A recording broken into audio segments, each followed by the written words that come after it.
In my 2012 review, I explored the role healthy diet may play in preventing, treating, and reversing our deadliest diseases.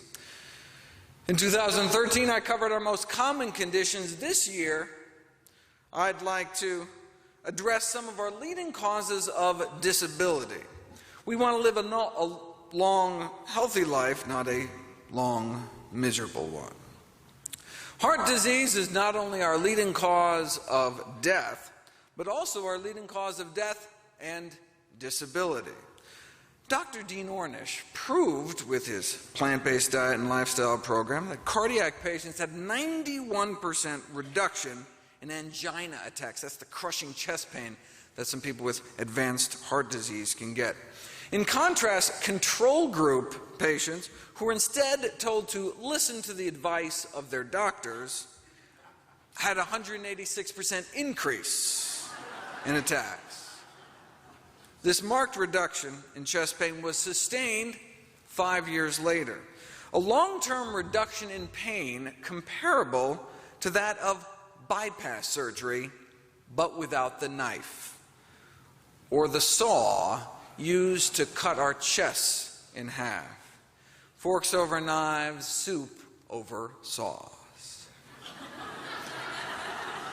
But this was back in the 90s, when Ornish was only studying a few dozen patients at a time. How about 1,000 patients on a whole food, plant-based diet? Within 3 months, nearly 3/4 of angina patients became angina-free. 74% cured without a single scalpel or side effect. Now, Ornish didn't just put people on a plant-based diet. He also advised moderate exercise like walking. So how do we know what role the diet played? Well, if you go back to Ornish's first publication, he put cardiac patients on a quasi-vegan diet with no added exercise, just diet and stress management, and got a 91% reduction in attacks in less than a month.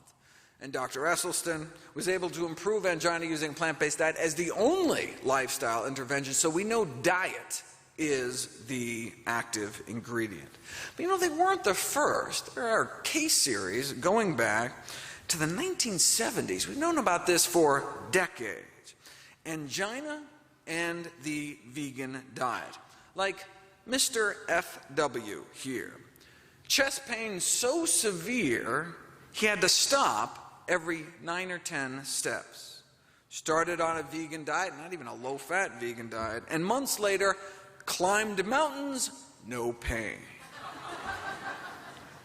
Now, this may be because vegetarian arteries dilate 4 times better than arteries of omnivores. Put people on a plant-based diet for a year, and their clogged arteries literally get cleaned out. 20% less plaque in their arteries at the end of the year than at the beginning.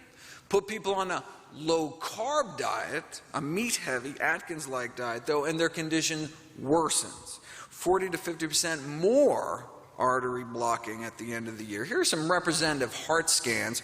The yellow, and particularly red, represents blood flow to the actual heart muscle through the coronary arteries. This patient went on a plant-based diet, and their arteries opened right up, increasing blood flow. This person, however, started out with pretty good flow, but after a year on a meat-based diet, their blood flow significantly clogged down. Now, this isn't measuring risk factors, but actual blood flow to the heart muscle, plant-based versus meat-based diets. No wonder a recent meta-analysis found that low-carb diets associated with significantly higher risk of death, all-cause mortality in the long run, meaning those on low-carb diets live on average, significantly shorter lives. Now, there is a new category of anti-angina drugs. But before committing millions, billions of dollars to dishing them out, maybe we should take a more serious look at dietary strategies. To date, these strategies have been marginalized by the drug pusher mentality of orthodox medical practice. Presumably, doctors feel most patients will be unwilling or unable to make the substantial dietary changes required. Now, while this may be true of many patients, certainly not true for all, and in any case, angina patients deserve to be offered the plant-based diet alternative before being shunted to expensive surgery or drug therapies that can have a range of side effects and never really get to the heart of the problem. Now, in response to this paper, a drug company executive wrote a letter to the medical journal. Although diet and lifestyle modification should be part of disease management, he said many patients may not be able to comply with the substantial dietary changes required to achieve a vegan diet. So, of course, everyone should go on their fancy new drug called ranolazine, sold as Ranexa. Costs about $2,000 a year to take it, but the side effects aren't horrible, and the drug works. Collectively, the studies show that at the highest dose, the drug may prolong exercise duration in angina patients as long as 33.5 seconds.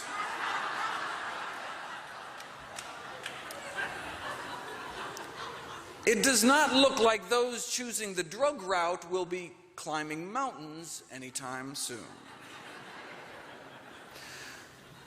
Plant-based diets aren't just safer and cheaper, but can work better. I've talked about COPD as a leading killer, but what about low back pain, like sciatica? You know, low back pain became one of the biggest problems for public health systems in the Western world just in the second half of the 20th century. Chronic low back pain affects about 1 in 5, disabling 30 million Americans. It's an epidemic. Are people just lifting more heavy stuff? No. Mechanical factors such as lifting and carrying probably do not have a major role in the disease. Well, then what causes it? Touched on it before. Atherosclerosis can obstruct the arteries that feed the spine, and this restriction in blood flow can cause back problems. This can be seen on angiography, showing normal spinal arteries on the left, clogged on the right, or an autopsy where you can see how the openings to the spinal arteries can get squeezed shut by these cholesterol-filled plaques on the right. Autopsy, because back pain can predict fatal heart disease, just like clogs in the penile arteries, erectile dysfunction can precede heart attacks, because it's the same disease. Inflamed, crippled, clogged arteries throughout our body.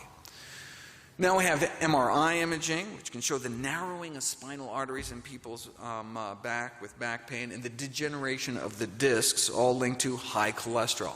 Those with narrowed arteries appear about 8.5 times more likely to suffer from chronic low back pain. This makes sense. You know, the discs in our low back are the largest avascular tissue in the body, meaning they have no blood vessels, so nutrition just kind of has to diffuse in from the edges, so they're particularly vulnerable to deprivation. Using MRIs, you can measure the effects of this impaired blood flow on the diffusion, and you can see how this can turn into that. By age 49, 97% of the discs of those eating a standard American diet show at least stage 2 degradation, starting in our teens. Our discs are already starting to degenerate by age 11. As I've talked about, nearly all kids eating the standard American diet have the beginnings of atherosclerosis by age 10. And sadly, low back pain is now common among children and adolescents, and it's getting worse. Just like children getting adult-onset diabetes, teenagers starting out their life with a chronic disease. That's why it's never too early to start eating healthy. To get you back into circulation, you need to get circulation to your back. Skipping down a few in the interest of time, having a stroke can be severely disabling. Thankfully, a high dietary fiber intake, which is to say whole plant foods, may help prevent strokes as well.